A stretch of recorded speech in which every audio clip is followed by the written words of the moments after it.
Testimoni kesan atau kesan dari salah satu wali santri TPK Khairul Rabbani yang hal ini akan disampaikan langsung oleh Bapak Ruspi Noji. Kepadanya waktu dipersilakan.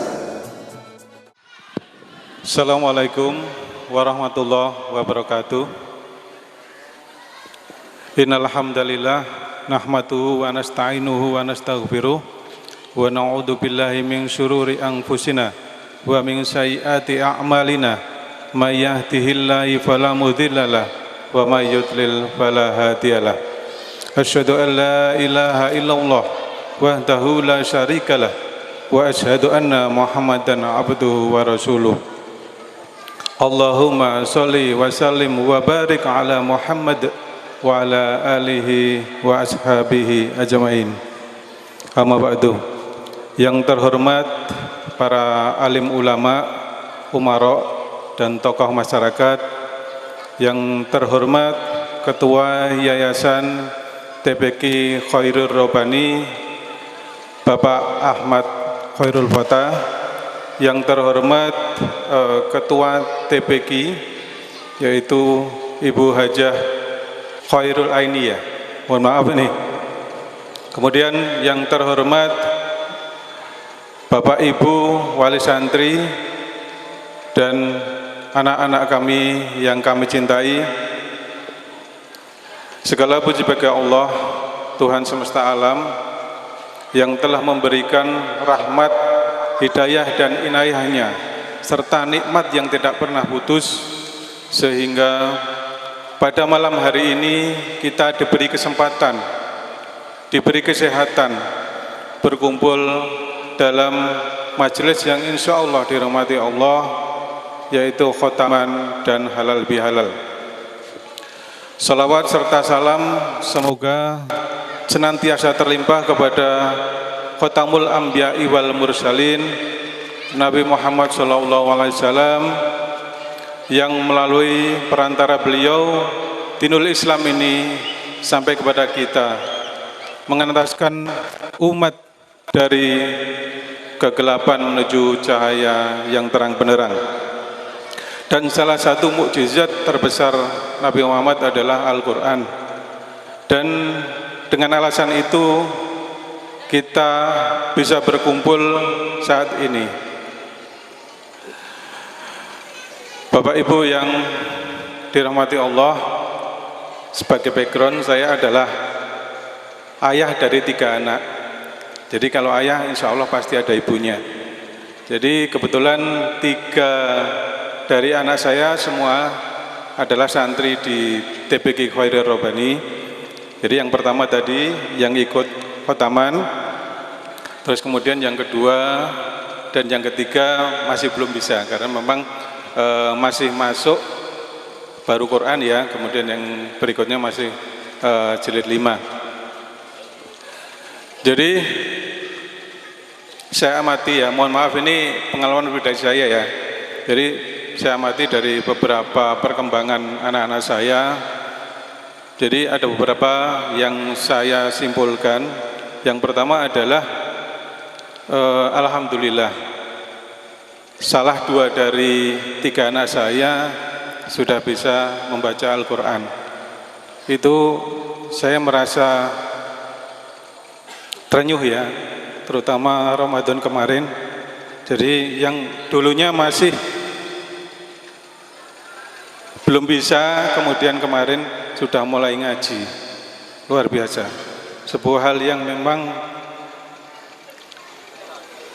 menjadi cita-cita saya, bahwa anak-anak saya harus bisa membaca Al-Quran.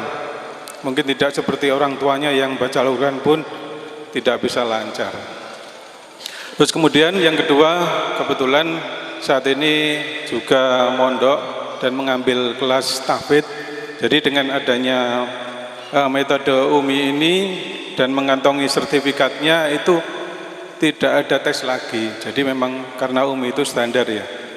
Jadi langsung bisa setoran, kemudian bisa menghafalkan dan setoran. Kemudian yang ketiga adalah dari sisi ibadah, alhamdulillah, karena memang setiap Sabtu saya ingat saya diajari sholat, diajari wudhu, diajari doa-doa harian, diajari surat-surat pendek, secara kualitas dan kuantitasnya meningkat. Walaupun mungkin kadang karena masih anak-anak sedikit banyak harus kita ingatkan, tetapi luar biasa. Berikutnya adalah dari sisi sekolah ya, jadi karena bisa membaca Al-Quran sudah cukup lancar, maka ketika ada pelajaran yang berhubungan dengan agama Islam, Al-Quran, hadis, kemudian ada bahasa Arab terutama, itu mereka sudah bisa baca sendiri.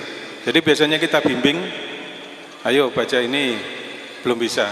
Akhirnya kita yang baca, kemudian anak-anak yang menirukan. Nah sekarang sudah tidak.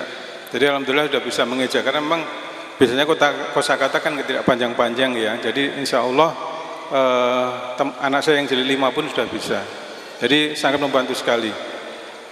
Kemudian berikutnya adalah hafalannya meningkat.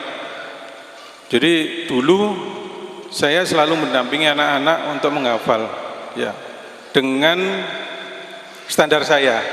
Saya nggak tahu apakah standar saya sudah masuk standar Umi atau tidak, saya kurang tahu. Mungkin kalau masuk sekarang nggak tahu jilid berapa saya. Nah, alhamdulillah sekarang sudah bisa membaca. Kita tinggal berikan Al-Quran, kemudian terutama yang nomor 2 ya, kalau nomor 3 masih belum bisa. Jadi 1, 2 bisa. Jadi kita berikan Al-Quran, kita target 5 ayat, ya sudah. Mereka 5 ayat kemudian setoran ke kita, kemudian kita benerin. Kemudian berikutnya alhamdulillah dulu ya, anak-anak saya itu ketika awal-awal mungkin 3 tahun yang lalu itu ketika mau TPG itu, terutama yang kecil itu susah. Karena memang waktunya barengan dengan bukan barengan, setelah anak-anak sekolah. Jadi kadang-kadang masih tidur gitu dibangunkan, kemudian mereka ya banyaklah alasannya, harus kita iming-imingi, harus kemudian kita bernegosiasi. Tapi alhamdulillah 2 tahun belakangan ini anak-anak sudah siap. Jadi ketika jamnya sudah siap, bajunya sudah siap, tasnya sudah siap, dan buku pelajarannya sudah ada di dalam tasnya, sehingga tinggal mengajar. Nah, hal ini adalah menurut saya bentuk dari kerasan ya, nyaman, baik itu dari lingkungannya, dari sistem mengajarnya, dari teman-temannya, kan gitu ya. Jadi itu memang kami rasakan. Jadi untuk itu kami sangat berterima kasih kepada TPQ Khairul Rabbani, baik itu pemilik yayasan, para ustazah, pengurus, kemudian dan juga teman-teman anak-anak saya, santri-santri yang lain itu, sehingga bisa mewujudkan suatu metode pendidikan yang sangat luar biasa. Jadi semoga Allah memberikan balasan yang jauh lebih baik. Semoga sinergi antara semuanya, baik itu TPQ Khairul Rabbani, pengajar, kemudian wali santri dan santri, semakin meningkat. Semoga menjadi amalan jangka panjang, yang bahkan ketika kita menghadap Allah pun akan terus mengalir pahalanya. Demikian mungkin yang bisa kami sampaikan. Jika ada kata-kata yang kurang berkenan, sikap yang kurang sopan, kalimat yang penempatannya tidak tepat, mohon maaf. Nasrun minallahi wa fathun qarib. Wassalamualaikum warahmatullahi wabarakatuh.